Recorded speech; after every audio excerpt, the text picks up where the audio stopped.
Jess here.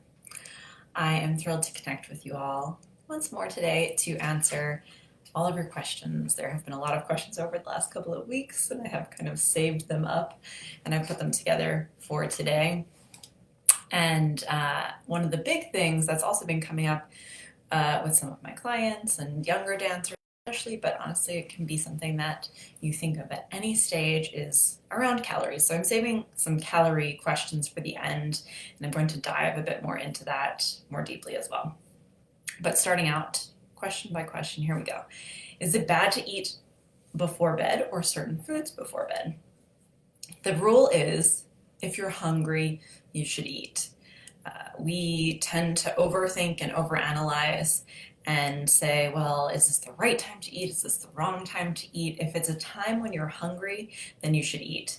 You know, there are dancers who perform most nights or many nights of the year until 11 o'clock at night or later, and they get home and they eat dinner. And it works because that's how their schedule is set up, and that's what works best for them, and that's really kind of the only option.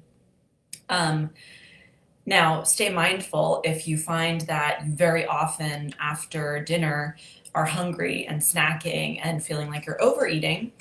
This is something that dancers tend to fall into quite a bit as well, is you might undereat in the beginning of the day because you're trying to be good or virtuous, or, just eat less than maybe you actually need. And so then by the end of the day, you're really hungry, so you end up eating tons of food before bed. So if you're getting into that habit, stay aware and start to add more food earlier into the day so that you're not in a position of feeling like, oh gosh, there's so much that I am hungry for at this point. But if you're eating normally throughout the day and you're spacing out your food and your meals and you feel like you're getting enough and you're nourishing yourself, and the end of the day comes and you're still hungry, eat something before bed.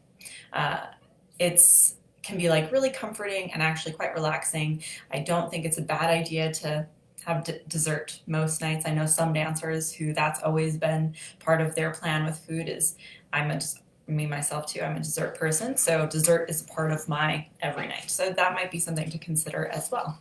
And there are varying options in dessert, and some nights maybe you'll have what might feel like a healthier dessert, and other nights you might have what might feel like a more indulgent dessert. But finding that balance is really going to be key. Next question, if you don't track, how do you know you're getting the right macros? So striving for balance is really important, making sure that you're considering protein, carbs, and fat at each meal and snack is going to help you really get a nice, well-rounded picture. And then if you start to notice, and like the more in tune you are with your food choices and what foods are containing different levels of protein, carbs, and fat, the better you'll get at doing this. But you might start to notice a lot of times for vegans, you might end up eating a lot of carbs.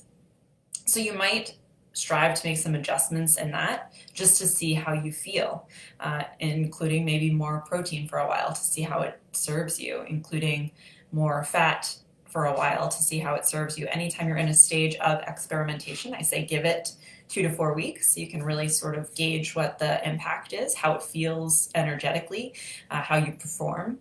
But that's how you're going to start to make those shifts, even if you're not tracking in some kind of an app.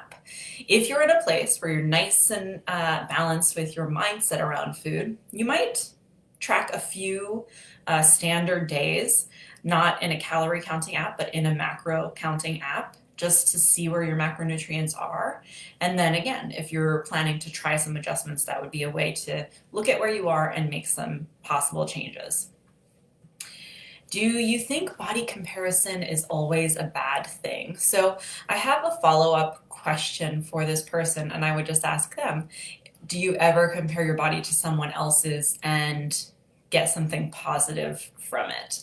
I mean, if you're comparing your body to someone else's and you're judging their body, or you're saying, oh, they have this flaw, and then you're using that to make yourself feel better, I think even that is not the best, because you're still coming from a negative mindset as you look at this other person. So body comparison, I think, is always a bad thing. If someone has any examples of body comparison used in a positive way, let me know. But for the most part, I think that it's either tearing you down or it's tearing someone else down. And even if you use it in some times when, you're maybe tearing someone else down to bolster yourself up, I think that really lends itself to other times when you're going to compare yourself and you're going to be seeing other people's, you're going to look at other people and say, oh, she's better than me because of this body shape difference. So I don't think it creates a very healthy mindset, however you slice it. So yeah, body comparison is something to work away from. How do you suggest relieving food guilt? Specifically, quick fix in the moment. This is a great question. Food guilt is quite common, especially when you're in the mindset of labeling foods as good and bad, healthy versus unhealthy, and not like allowing indulgences and allowing treats and allowing things that you maybe think shouldn't be in your day-to-day. Food guilt can be quite common. To sort of take care of it in the moment, I think you have to go into it with a balanced approach. And before you even eat the food, talk to yourself about why you enjoy this food. And perhaps it's part of an event or a celebration or a party or a birthday or something like that. And remind yourself what this food is about. And it's, again, say this is part of a celebration. Enjoying this food and enjoying treats and enjoying, cake and cookies and things like this is part of the sweetness of life. And especially if you enjoy those things, right? If you are a sweets person, as like I said, I am, you want to acknowledge that it makes life sweeter when you allow yourself to have those things. So I think before you even have the thing, talk to yourself about any guilt that might come up. And that's going to make it easier both to enjoy it in the moment and then to sort of soften any feelings of guilt that might come afterwards. If they do come afterwards, just know the more you practice going into these food experiences with that calm and grateful and thoughtful mindset, the easier it's going to be to start to let the guilt subside more and more. Like anything, I always talk about these things are a practice, and it takes time, and it takes attention and acknowledgement of what you're feeling so that you can adjust those feelings, feel the feelings, and then adjust them. I'm using a lot of hands today. It tends to be my thing, I guess. Tips for transitioning from losing weight to maintaining without fear of gaining. Now, if you've lost weight and you've done it in a way that was not restrictive and was not meticulous calorie counting and was really about being mindful and, again, eating foods you enjoy and making sure you're getting, high nutrient dense foods in throughout the day. If you've done all of these things in the pursuit of weight loss or just in the pursuit of balance and finding that calm for yourself, and you've happened to have lost weight, there shouldn't be any fear around it because you've done it in a way that's clearly sustainable. And if you've taken care of the mindset around it and the choices in the body piece, it's going to stay because it's something that you've done in a way that's, like I said, it's sustainable. It wasn't a fight. Now, if you were in a place of fighting with your body or severely under eating or, restricting or, depriving yourself of things, then it's much more likely that you're going to be in that fear place and that things can shift back to where they were because you didn't get there in a very balanced and supportive way. So think about how you got there. If you did in this balanced way, then trust that it's where it's supposed to be and your body is going to stay where you wish for it to. But if it was a more extreme approach, I would say work on achieving the balance now so that you can get to a place where you're not having any fear around food and you're enjoying it and still maintaining those goals you've achieved. This is a little bit of a longer question. She said, I was wondering how to get past the mental block about positive thinking. I'm having a hard time switching negative thoughts about my body because I feel like the negative thoughts are true. I hear this a lot from dancers. I'm worried I'm too big to be a professional. I haven't seen professionals who look like me.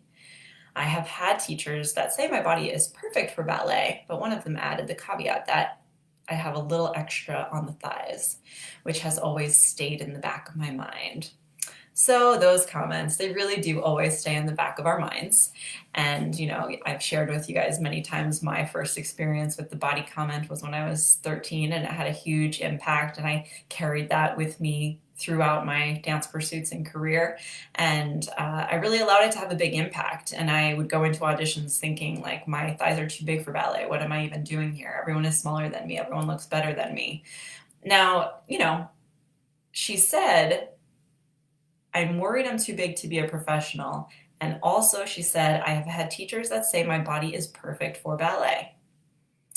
So, what this says to me is most likely, and this is true for many dancers, she doesn't see herself the way she's truly seen, the way her body actually is. There's a level of potentially body dysmorphia going on. So I would say that the positive thinking is going to come from embracing the truth of who you really are and not comparing yourself now to when you were a small child or, your body back when you were prepubescent or anything like that, but embracing that your body is where it is, and with strength and self-love and work towards your dancing goals, your body is likely going to be where it needs to be in the professional world as well. So I think that something too is we get very hung up on, I don't look like everyone else, or my body's not exactly what it should be, or my body is not the ideal. We don't have to be that.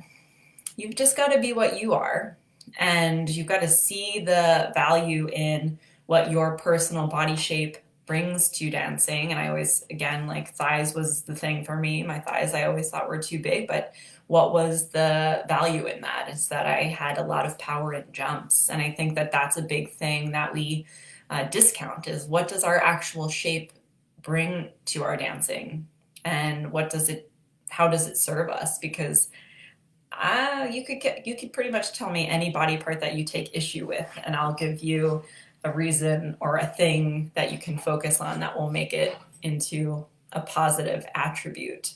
And when we start to see ourselves like that, we start to bring that out to others, and that's how others will then view us. There's a lot of power in your own mental attitude towards these things. Okay, when audition for ballet schools ask for your weight, I find it somewhat embarrassing. Well, I find it somewhat ridiculous, so we're on the same page. My advice I've shared to my clients is most of my clients don't weigh themselves, because the number goal is not a goal for us. Like it's not what body goals are about for me or my clients. We take it to a place of, how am I going to improve my body for performance, or adjust the way I'm approaching food in my body to improve performance. So it doesn't become this obsession with the numbers. So I would say stop weighing yourself. And then when you have to put your weight on these resumes or applications, you can just guess, because you don't actually know what it is, because you've not been focused in that place. So let the number go, and then choose the number that you feel best represents you. That's it. Don't obsess over it. If they put you on a scale, you can say, oh, I wasn't sure, so I had to guess. That's it. It's a silly thing to ask, because it doesn't show anything. 110 pounds, 120 pounds will look different on every dancer, even of the same height. We can't quantify things that way. People can't look at you and know how much you weigh. So I think, stop weighing yourself, and then you can put just a number that is your closest guess to what you might weigh. Okay, and then my little chat on calories. This went a little longer than I was planning, but great questions. So calories,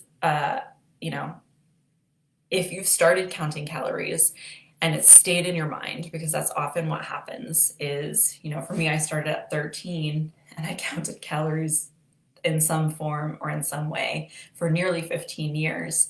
And so it's like burned into my brain. And for a very long time, it would just come up naturally. Like I couldn't suppress it. The thoughts just were there and they would come up into my mind. And, it definitely took some time to undo that and to remove the attachment to those numbers. And so, some information that I think can help you to sort of release the attachment to calories, because the numbers themselves are not super useful for many reasons. So we'll talk about some of those reasons. And then I'll give you some ideas for things to focus on instead of the calorie numbers. So, calories don't tell the full picture. We look at, there's people out there who will tell you a calorie is a calorie, it doesn't matter where it's coming from, but the way your body recognizes food does matter and is different. So, when you compare a bowl of spinach and a bowl of Cocoa Puffs, your body is going to have a different recognition of those things. And the calories in those things will be used by your body in different ways. Obviously, spinach is providing many micronutrients and the Cocoa Puffs not so much. So that's one clear reason why we can't be obsessed with these numbers. When you release the counting and you include all the macros, protein, carbs, and fat at each meal, you're going to start to create a balanced approach to your food. And again, when you bring in lots of nutrient-dense food, dark leafy greens, nuts, beans, seeds, avocados, things like this, you're going to, again, be giving your body all the micronutrients that it needs so that it's not like craving for other things. And sometimes when we're craving for nutrients, we actually end up, craving less healthy food. So that's a big part of it. Labeling laws in the US allow for a 20% margin of error on calorie counts. So if you look at a box of food and it says it has this many calories in a serving, that could be off by as much as 20%, and that's legal in the States. So they don't have to be super accurate. So even if you're using the app and you're, counting the numbers and you feel like you're being super vigilant and accurate in those numbers, the end result is likely not actually accurate. If calorie counting really was a long-term, sustainable way to reach body goals, most people in the US would be where they want to be, because calorie counting is still one of the most popular approaches to dieting and body change. And yet we struggle as a nation with body, and it's largely because we're not addressing the psychological component of our approach to food, and we're also not considering the quality of food and calories. The other thing is, when you eat more nutrient-dense food, not all of those calories are often absorbed. So, a study was done with almonds where people were eating, X amount of calories worth of almonds, and something like 20% wasn't being absorbed. And it could have to do with the way the skin on nuts, things like this, that they don't have a super clear reason why 20% of these calories weren't even absorbed. But again, almonds are a super nutrient-dense food that you're possibly not even getting all of the calories from that you're consuming. So there are factors outside of what we actually know, and everyone's body responds to these things differently. And so it's just wildly inaccurate. And what they tell you in an app as far as how many calories you should eat in a day is really not, they can't get inside your body and know what's going on, or how your body is reacting to exercise, or how many calories you're actually burning when you're doing different forms of exercise, even if they're making guesses. So it's all just kind of numbers that we get caught up in, and we miss the beauty of tuning into our body's cues and our hunger cues, and you lose out on the actual joy of eating the meal because you're so concerned about the numbers. And then it also means, you might eat when you're not hungry because you have calories left, or you might not eat when you are hungry because you don't think you have the calories allotted.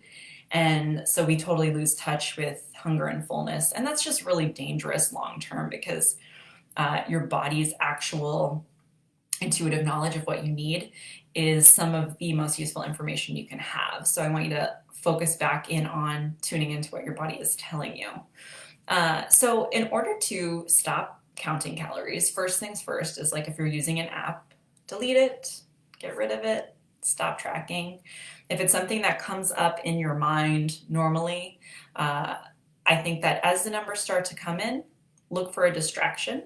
In that moment, it might be this food, I'm eating this food to nourish my body. The numbers are not accurate or super useful information, so I'm going to let them go.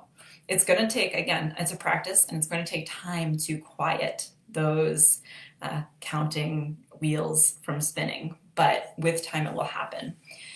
When you eat the food you enjoy, when you make your nutrient-dense choices mouth-watering and delicious and super satisfying, and allow indulgences and work to remove the guilt from food, which I talked about earlier, you're going to be able to gradually get away from the calorie counting piece. And this is something that I do work on with dancers, because so many of us do at some point get caught up in this whole calorie counting thing, because again, it's everywhere. It's some of the most common dieting advice, but it's also probably a big part of why the diet industry is making so much money year after year after year, is because they tell people this: count your calories, just count your calories, and they give them all different ways to do it, and all different tools to do it with, and books and things to write it in. And yet, like I said, we in the US especially, we continue to struggle because we're not addressing the psychological components. We're not working on the mindset around food. We're not coming at it from a positive body place. And those things are all keys to getting to body goals in a healthy, sustainable way.